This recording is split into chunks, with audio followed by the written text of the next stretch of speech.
اعوذ باللہ من الشیطان الرجیم، بسم اللہ الرحمن الرحیم۔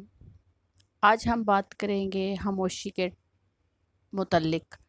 آج کا ہمارا ٹاپک خاموشی ہے کہ خاموشی کے کون سے فوائد ہیں اور کون سے نقصانات ہیں۔ خاموشی کے نقصانات تو زیادہ نہیں ہیں لیکن فوائد بہت بے شمار ہیں، جسے سن کر آپ حیران رہ جائیں گے۔ یہ ویڈیو پوری واچ کرنا اور سننا کہ خاموشی میں کتنا سکون ہے۔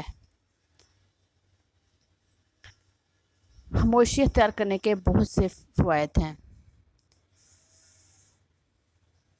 یہ خاموشی کا جو درمدار ہے، یہ پہلے تو عورتوں تک منحصر تھا۔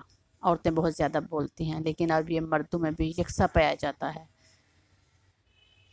عورتوں کا دل ہلکا ہوتا ہے، وہ اپنے دل میں زیادہ بات نہیں رکھ سکتے۔ ان کے اندر ایک کیڑا ہوتا ہے جو نکالنا پڑتا ہے۔ وہ کیڑا وہ جب تک 2-4 بندوں کو نہ بتا لیں، ان کا وہ کیڑا مٹھا نہیں ہوتا۔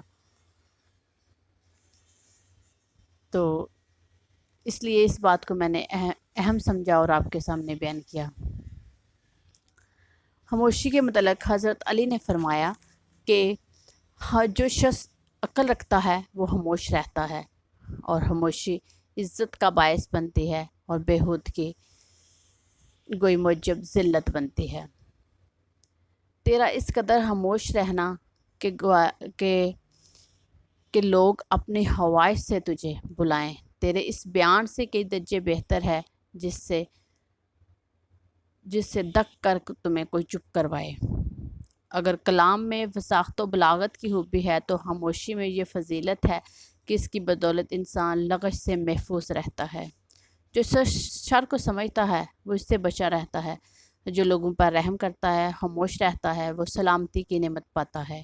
جو شخص خاموش رہا اور سلامت رہا، اور وہ اس شخص کے برابر ہے جو کلام نہیں کرنے سے فائدہ اٹھائے۔ خاموشی سے عزت حاصل ہوتی ہے اور عذر پیش کرنے کے تکلیف لاحق نہیں ہوتی۔ جو شخص خاموشی اختیار کرتا ہے وہ ملامت سے دور رہتا ہے۔ خاموشی تمام برائیوں اور خامیوں کو چھپا دیتی ہے۔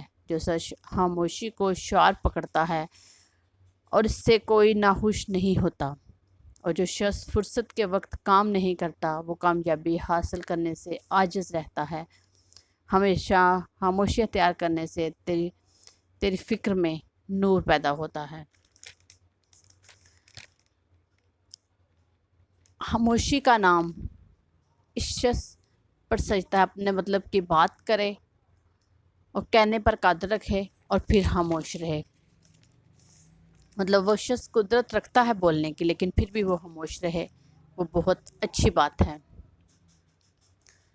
تمام عمر خاموش اختیار کرنے سے تمہیں حالت عروج کو پہنچا دیا جائے گا۔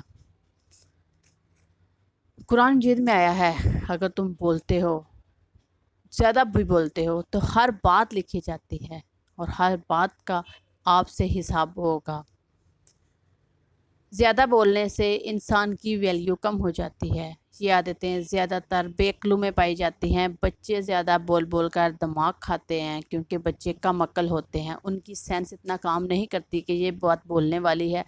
وہ بات پہ کرتے جاتے ہیں، ان کو کوئی سینس نہیں ہوتی۔ اسی لیے جو جاہل بندہ ہے وہ بھی اتنا ہی بولتا ہے جتنا کہ بچے بولتے ہیں، اس کو بھی یہ پتہ نہیں ہوتا میں کیا بول رہا ہوں۔ بعض عورتیں تو اتنا بولتی ہیں کہ صبح سے لا کے شام تک فون پر اتنی لمبی باتیں کرتی ہیں کہ کھایا پیا تک، پہنا تک بھی وہ لوگوں کو بتاتی ہیں۔ یہ ان کی جاہلیت کی مثال ہے۔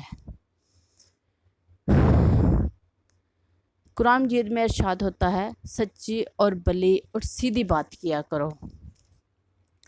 کثرت کلام سے دل سخت ہو جاتے ہیں۔ قرآن مجید میں حضرت مریم کے بارے میں جب لوگوں نے الزام لگائے، غلط باتیں کی اور دشمنوں نے حضرت مریم کو تنگ کیا تو حضرت مریم نے فرمایا کہ میں نے آج چپ کا روزہ رکھا ہے۔ تو اس سے ان کو بھی سکون ہو گیا اور لوگ بھی چپ کر گئے کہ اس نے روزہ رکھا ہوا، یہ کچھ نہیں بولے گی۔ اور اللہ تعالیٰ سے دعا کرنی چاہیے کہ ہمیں سیدھی بات کرنے کی توفیق عطا فرمائے اور اچھی بات بولنے کی توفیق عطا فرمائے، اور زیادہ بولنے سے اللہ تعالیٰ گریز فرمائے اور ہم اچھی سیدھی اور خوبصورت بات کریں تاکہ لوگوں کے دلوں میں کر سکیں۔